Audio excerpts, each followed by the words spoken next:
Hello दोस्तों, आप सभी का स्वागत है हमारे YouTube चैनल हिंदी प्रभात में। मैं राजकुमार यादव आप सभी का स्वागत करता हूं। दोस्तों, आज हम लोग पढ़ेंगे द्विगु समास। द्विगु समास द्विगु समास के बारे में पढ़ेंगे हम लोग। इसमें कहा जाता है कि संख्या पूर्व द्विगु, संख्या पूर्व द्विगु मतलब इसमें पहले संख्यावाची शब्द होता है और इसका दूसरा पद जो है प्रधान होता है। अर्थात जिस समास का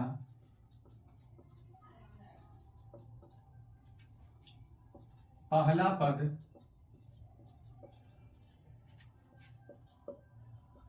संख्यावाची हो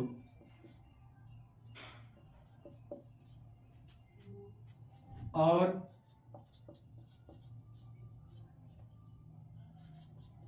उत्तर पद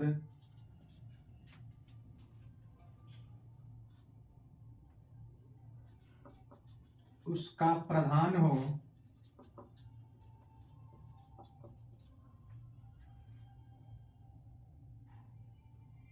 उसे द्विगु समास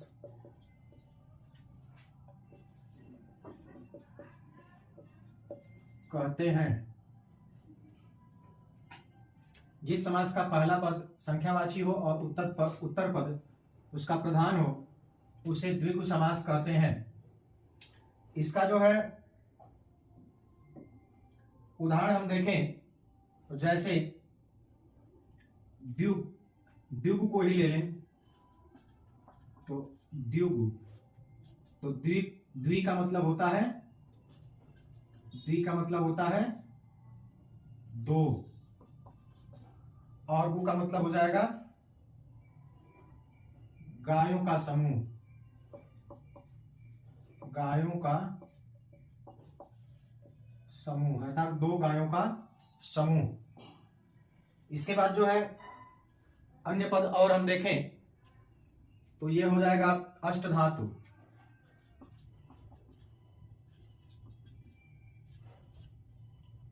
अष्टधातु अर्थात इसका भी पहला पद संख्यावाची है। अष्ट माने 8, धातु मतलब द्रव्य से संबंधित, यानी अष्टधातुओं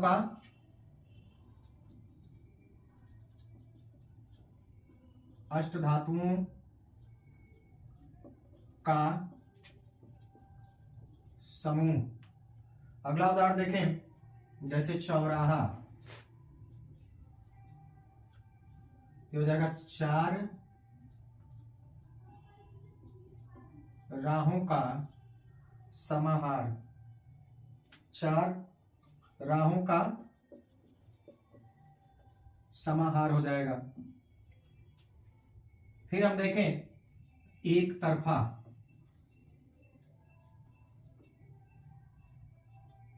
यहां एक संख्यावाची है, एक तरफा, तो एक तरफा का हो जाएगा एक ही तरफ, एक ही तरफ है जो। इसके बाद हम उदाहरण देखें जैसे त्रिकोण। त्रिकोण में ये त्रि जो है संख्यावाची है अर्थात 3 कोणों का समाहार, 3 कोणों का समाहार। अगला उदाहरण देखें जैसे त्रिदेव,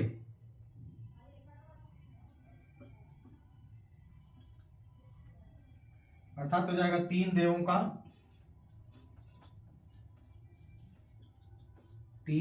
का समाहार। तो छात्रों, हमने देखा कि जहां पर पहला पद संख्यावाची हो और इसका उत्तर पद प्रधान होता है, मतलब सब कुछ उसी पे निर्भर करता है, पहले वाले सिर्फ उसकी संख्या को बताते हैं, और यहां पर एक चीज और ध्यान देने की है कि जो भी चीजें जितनी उनकी संख्या बताई जाएगी उनका यहाँ पर समाहार मतलब मेल होता हुआ नजर आएगा। जहां पर ये एक समूह में दिखाई दे वे उनको बताने के लिए ये संख्या आती है और ये पद प्रधान होते हैं दूसरे वाले। इन्हीं के आधार पर इन्हीं की संख्या जो है वो पहले लिखी गई होती है और उनके समूह को इस पूरे पद के द्वारा बताया जाता है जो समासिक पद है। और कुछ उदाहरण देखते हैं।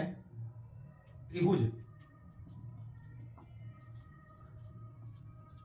त्रिभुज यानी 3 भुजाओं का समाहार, 3 भुजाओं का समाहार। जैसे तिराहा, 3 राहों का समूह। इसके बाद और उदाहरण देखें। चौकड़ी, चौकड़ी का विग्रह करेंगे तो 4 कड़ियों वाली क्या हो जाएगा, 4 कड़ियों वाली। फिर और उदाहरण हम देखें जैसे तिकोना, मतलब ये हो जाएगा 3 कोनों का।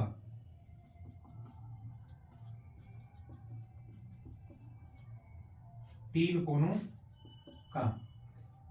जैसे छमाही, छमाही का क्या हो जाएगा, 6 माह के बाद आने वाली, 6 माह के बाद आने वाली। इसके बाद देखा जाए तो चवन्नी, चवन्नी 4 आनों का समाहार, 4 आनों का समाहार, 4 आनों का समाहार। यह है चवन्नी। दोस्तों समास में उदाहरणों का ही महत्व है। जितना हम उदाहरण देखे रहेंगे उतना ही हमारे लिए अच्छा होगा। तो उदाहरणों से घबराइएगा नहीं, क्योंकि समास में उदाहरण ही महत्वपूर्ण है।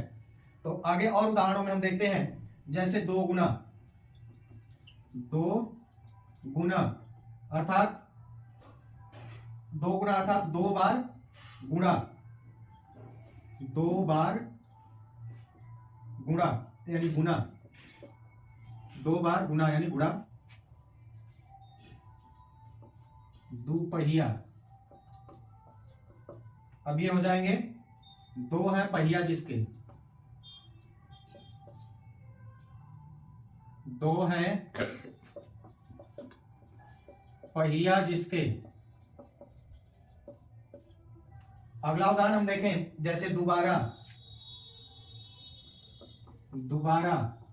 अब ये जो है इसका मतलब होता है 2 बार, 2 बार। फिर हम और उदाहरण देखें तो 2 मंजिला, 2 मंजिला। इसका हो जाएगा 2 है मंजिल जिसकी, 2 है मंजिल जिसकी, उसको क्या कहा जाता है, 2 मंजिला। इसके नवरत्न, नवरत्न, नवरत्न का हो जाएगा 9 रत्नों का समूह, 9 रत्नों का समूह। अगला उदाहरण देखें जैसे कि 9 लखा, तो ये हो जाएगा 9 लाख, 9 लाख, 9 लाख मूल्य, 9 लाख मूल्य का। पंचरात्र यानी 5 रात्रियों का समूह,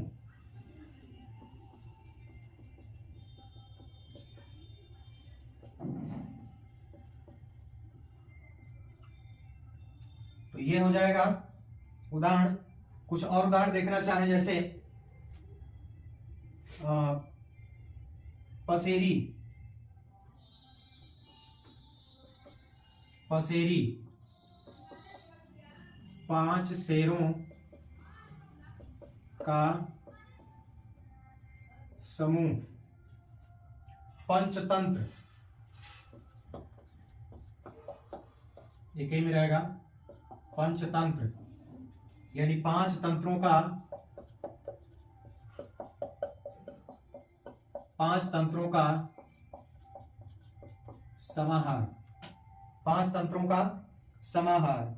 इसी तरह से फिर देखें पंचवटी, पंचवटी देखें तो इसका यदि करेंगे हम विग्रह तो हो जाएगा पंचवटी, तो ये हो जाएगा 5 वटों का समूह। फिर और देखें हम जैसे सतसई, सतसई, और इसका यदि हम विग्रह करेंगे तो ये हो जाएगा सतसई का विग्रह 700 का समूह, 700 का समूह, इसे सतसई कहते हैं। इसके बाद देखा जाए तो सप्तर्षि, सप्तर्षि 7 ऋषियों का समूह, उसको हम क्या कहते हैं सप्तर्षि। इस तरह से सप्त सिंधु, सप्त सिंधु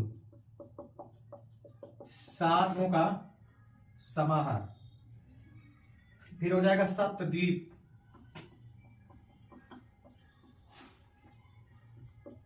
यानी 7 द्वीपों का, 7 द्वीपों का समाहार। फिर इसके बाद देखें तो दशाब्दी,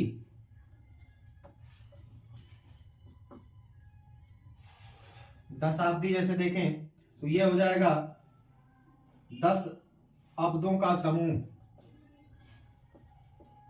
10 अब्दों का समूह। फिर हो जाएगा दशावतार,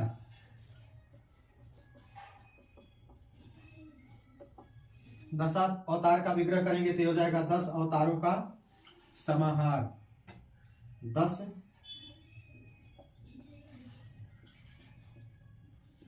अवतारों का समाहार। तो दोस्तों ये जो भी महत्वपूर्ण उदाहरण थे इस समास के वो सब हमने देखा। अगला समास हम देखेंगे द्वंद्व समास।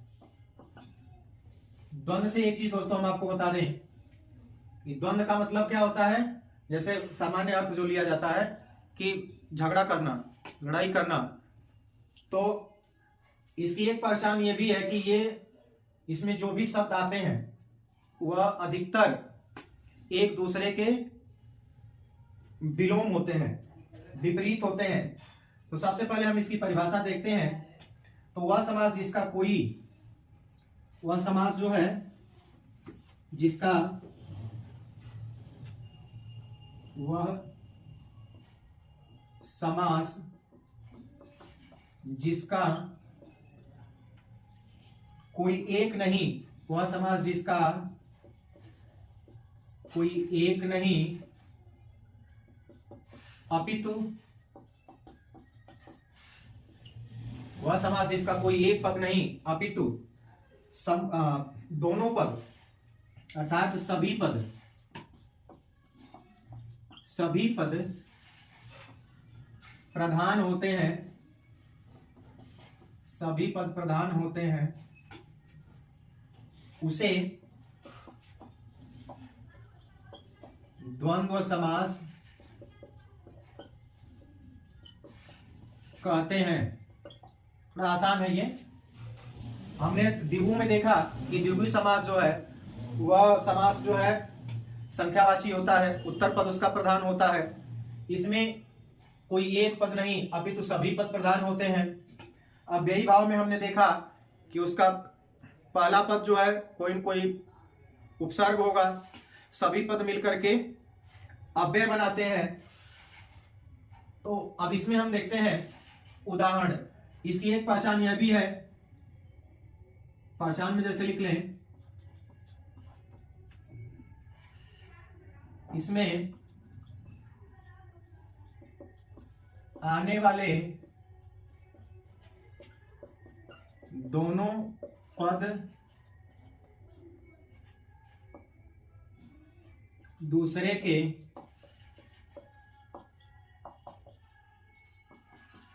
विपरीत या विलोम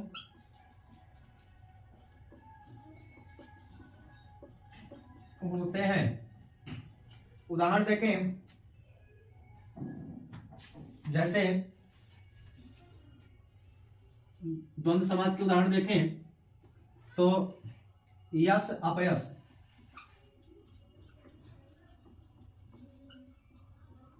यानी इसमें बीच में और छुपा रहता है, यस और अपयस। फिर उत्थान, उत्थान पतन। अब देखिए ये दूसरे के विपरीत है, यश का विलोम होता है अपयश, उत्थान का होता है पतन। तो इस तरह से ये विलोम होते हैं। तो दोस्तों ये हमने देखा इसका उदाहरण। अब थोड़ा सा हम इसके और प्रकार देखेंगे।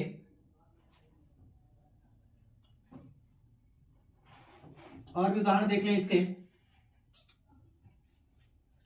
इसके उदाहरण और देखते हैं। जैसे सोना चांदी,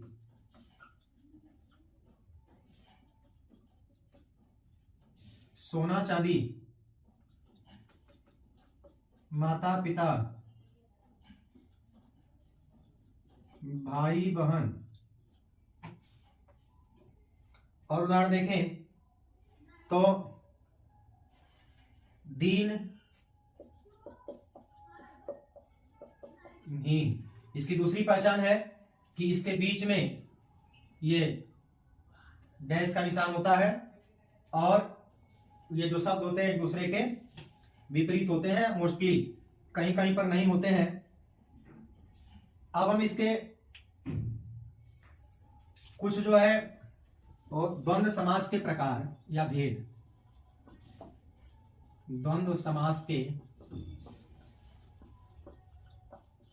भेद। पहला क्या है? इतरेतर द्वंद्व, इतरेतर द्वंद्व। दूसरा क्या है? वैकल्पिक द्वंद्व, वैकल्पिक द्वंद्व। तीसरा है समाहार द्वंद्व, समाहार द्वंद्व। परिभाषा देखें तो वह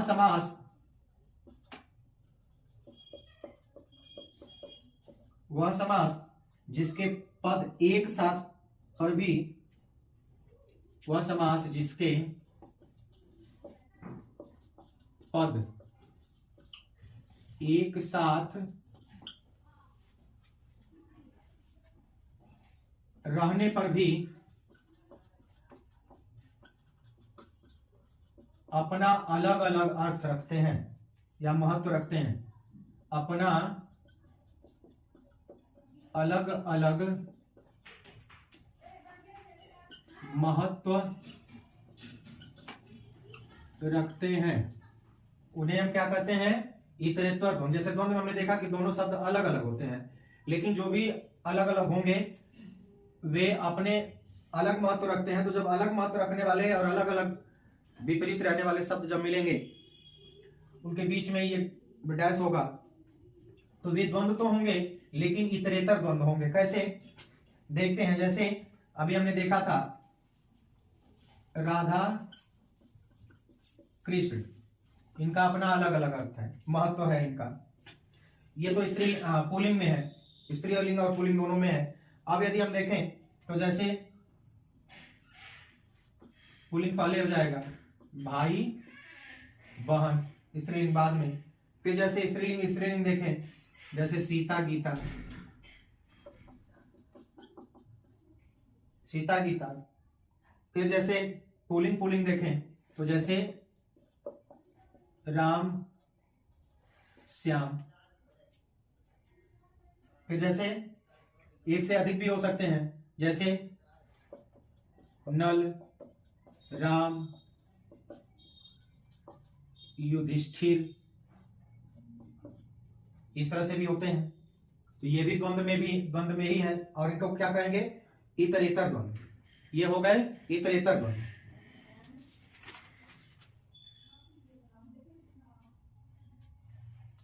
उन जगहों पर भी द्वंद्व होता है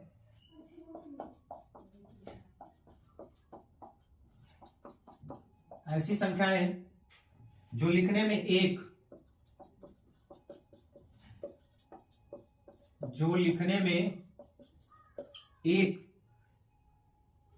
किंतु बोलने में दो प्रतीत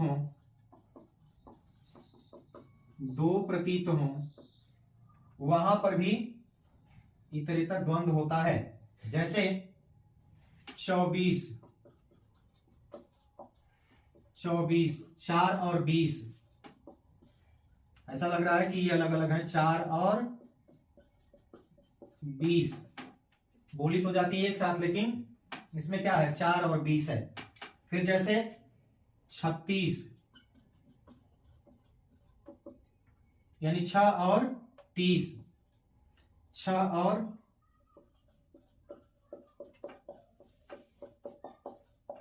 30। इसके पहले जो बिंदी लगा के लिख दिया गया वो गलत है, इस तरह से 6 सही है। 6 और 30, 36।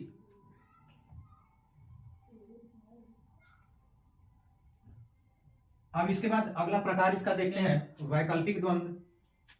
दूसरा इसका प्रकार जो है वैकल्पिक द्वंद्व। वैकल्पिक द्वंद्व में क्या होता है? वह समास जिसके पदों से विकल्प का बोध होता है उसे वह समास जिसके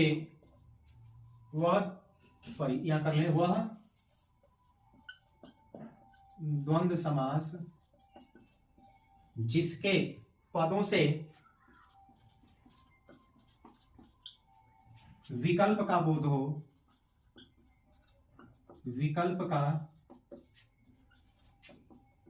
हो, उसे वैकल्पिक द्वंद्व कहते हैं। जैसे लाभ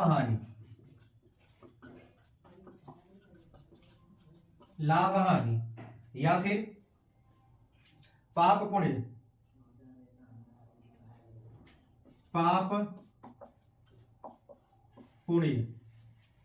पाप या पुण्य, लाभ या हानि। इसका विग्रह करेंगे तो क्या जाएगा? लाभ या हानि, पाप या पुण्य, इस तरह से हो जाएगा। फिर देखते हैं कुछ संख्याएं होती हैं, जैसे 3, 4, तो इसका विग्रह करेंगे क्या हो जाएगा? 3 या 4। फिर जैसे देखिए 5, 6, 5, 6 यानी 5 या 6। फिर जैसे कर लेते हैं, कुछ अंतराल दिखाने वाली होती है, जैसे 10, 20, इसका हो जाता है 10 से 20 तक। तो ये हो गया वैकल्पिक द्वंद्व, जहां पर इनके विकल्प का बोध हो, जैसे बीच में या आ जाए, जिनका विग्रह करने पर या आ जाए, या फिर इनके अंतराल का बोध हो जाए, तो वहां पर वैकल्पिक द्वंद्व होगा। समाहार द्वंद्व तीसरा प्रकार है, समाहार द्वंद्व। इस प्रकार इसकी परिभाषा देखें, वह द्वंद्व समास,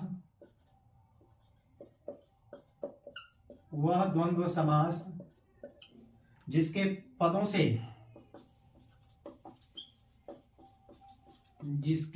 से समूह का बोध हो,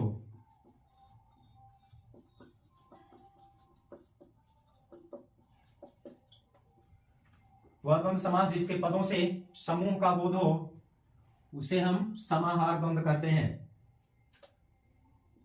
उसे समाहार द्वंद्व कहते हैं। जैसे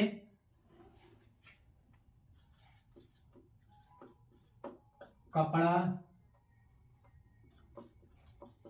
लत्ता, यानी वह समास जिसके पदों से समूह का बोध हो। मतलब अब यहां क्या लग रहा है कि कपड़े से बना हुआ जो कुछ भी है उसका समूह, यानी कपड़ा लत्ता आदि, कपड़ा लत्ता आदि। फिर देखते हैं कीट पतंगा, कीट पतंगा यानी कीट पतंगा आदि, कीट पतंगा आदि। फिर देखें जैसे पानी वानी, कुछ सार्थक निरर्थक वाले भी इसी में आ जाते हैं। पानी वानी यानी पानी आदि, सॉरी पानी आदि, उसके साथ जो कुछ भी प्रयोग किया जा रहा है वो सब के समूह का पता हो जाएगा। फिर जैसे नमक मिर्च, नमक मिर्च आदि, नमक मिर्च आदि। भेड़ बकरी, जैसे भेड़ बकरी यानी हो जाएगा भेड़ बकरी, बकरी आदि। तो प्रिय छात्रों, ये देखा आपने कि समाहार द्वंद्व में वह समास जिसके पदों से समूह का बोध हो उसे समाहार द्वंद्व कहते हैं। जैसे कपड़ा लत्ता, तो पूरे कपड़े लत्ते जो कुछ भी है उन सब का आदि का संबोधन हो रहा है। कीट पतंगा यानी जो भी कीट है, पतंगे आदि सभी। पानी वानी से पानी से और उस समय जो कुछ भी चीजें जुड़ी हुई है वो सब उसमें आएंगी। नमक मिर्च, नमक और नमक मिर्च आदि। भेड़ बकरी आदि, इस तरह से इसका विग्रह होता है। तो इस तरह से आज हमने देखा कि द्विगु समास और द्वंद्व समास। तो ये हमारा टॉपिक आज यहीं तक समाप्त होता है। आगे हम जो है इस अन्य समासों के बारे में बाद में देखेंगे। तो वीडियो देखने के लिए बहुत बहुत धन्यवाद, और चैनल को सब्सक्राइब करें और वीडियो को पूरा देखें जिससे कि आपको ये आसानी से समझ में आ जाए। बहुत बहुत धन्यवाद।